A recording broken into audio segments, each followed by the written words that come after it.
Dan untuk mengetahui situasi terkini pasca kecelakaan maut di gerbang tol Ciawi Bogor, Jawa Barat, kami telah terhubung dengan rekan Nata Arman di TKP gerbang tol Ciawi, dan di Rumah Sakit Umum Daerah Ciawi sudah ada Irfan Hardiansah.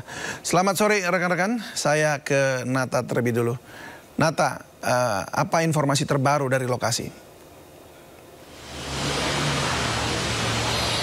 Baik, selamat sore David dan juga pemirsa. Kami sampaikan pasca insiden tabrakan beruntun yang melibatkan 6 kendaraan. Salah satunya adalah truk tronton pengangkut air mineral. Itu tentunya sampai saat ini di gardu tol 6 masih dalam proses perbaikan.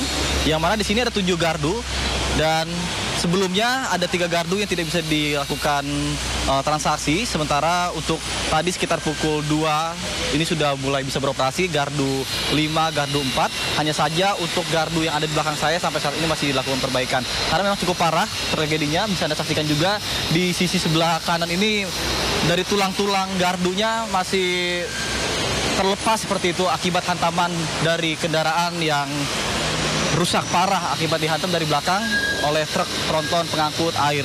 Kemudian dapat kami sampaikan juga diduga untuk truk tronton sendiri mengalami remblong sehingga laju tidak terkendali sehingga menabrak kendaraan yang ada di depan yang sedang mengantri untuk transaksi masuk tol Ciawi 2. Kemudian sebanyak 8 orang dinyatakan meninggal dunia di lokasi. Kemudian dari 8 orang meninggal dunia ada 11 orang yang saat ini sedang dilakukan perawatan secara intensif di RSUD Ciawi.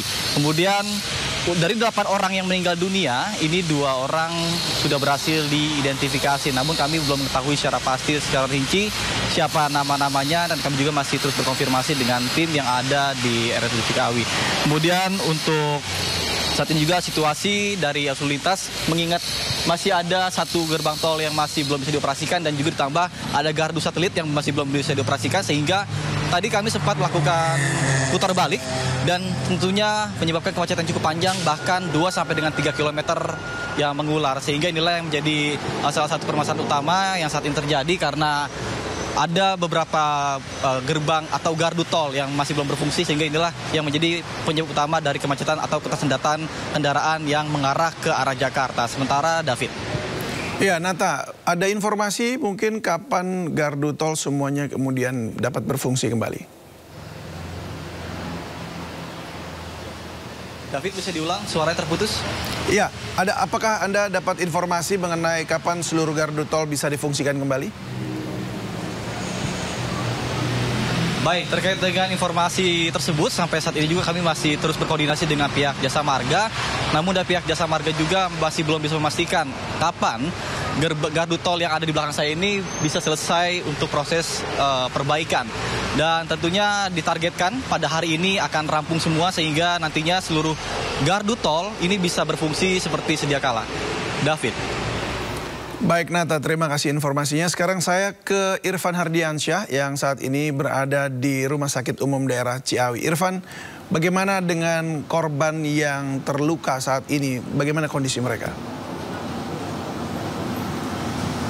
Ya baik, terima kasih David dan juga pemirsa. Dapat kami informasikan bahwa untuk seluruh korban yang mengalami luka berat ataupun luka ringan ini masih dilakukan perawatan intensif di Rumah Sakit Umum Daerah Ciawi Bogor, Jawa Barat.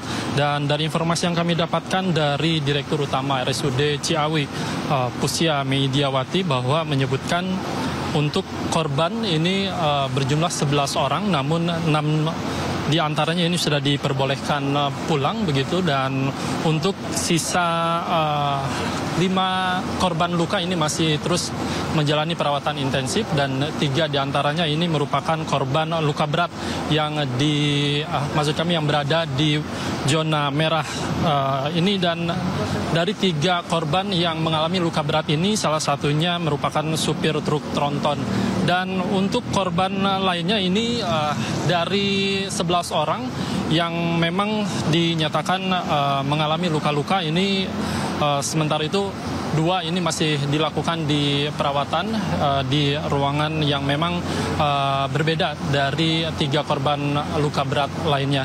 Dan tentunya tadi juga dari pihak rumah sakit ini menyebutkan untuk korban yang meninggal dunia ini masih 6 korban yang belum bisa teridentifikasi, dan 2 diantaranya ini sudah teridentifikasi dengan nama Buniman, warga Kecamatan Cidadap,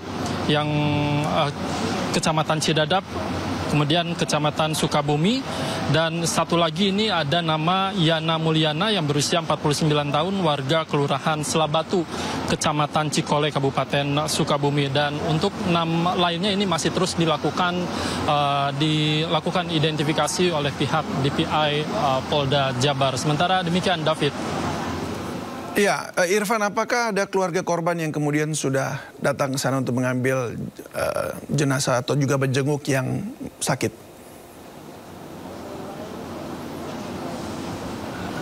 Ya, dari pantauan kami memang kami melihat ada beberapa korban yang memang sudah tiba ataupun menunggu di pos antemortem di tempat kami melaporkan saat ini. Namun kami belum bisa mengakses ke tempat di mana luka korban ini dirawat begitu. Namun saat ini kami berada ataupun melaporkan langsung di pos antemortem, tepatnya di kamar jenazah yang memang dikhususkan untuk melakukan identifikasi dari korban yang memang meninggal dunia.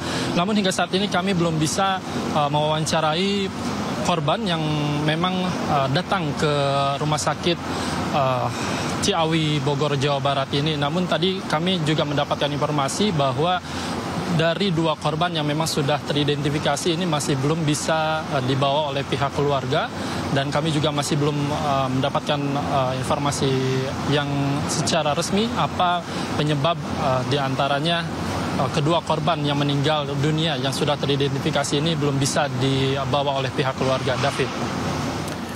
Baik, Irfan, kami tunggu update selanjutnya mengenai kondisi korban yang terluka tentunya yang masih dirawat di sana, dan juga terima kasih untuk laporannya, serta tadi ada Nata Arman juga di tol atau gerbang tol Ciawi 2. Selamat bertugas kembali rekan-rekan, terima kasih atas laporannya.